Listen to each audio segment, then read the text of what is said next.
Политичката партија Десна на својот официјален Facebook профил објави наводно писмо од својот поранешен лидер Љупчо Палевски, кој се уште чека екстрадиција во земјава и судска постапка, како првоосомничен за двојното убиство на Вања Ѓорчевска и Панче Жижовски.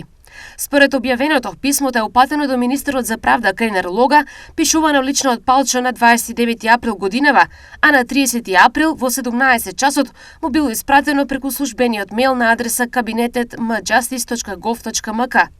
Во писмото стои дека Палчо наводно барал брза екстрадиција во земјава, но дека Лога не презел мерки.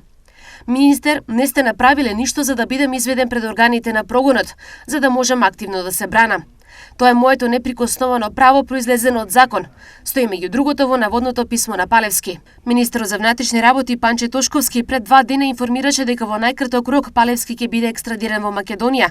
Во моментов се преземаат мерки за негово спроведување, рече тој, откако Министерството за правда потврди дека одобрена екстрадиција од турските власти, бидејќи кај нив е завршен судскиот процес и административната процедура.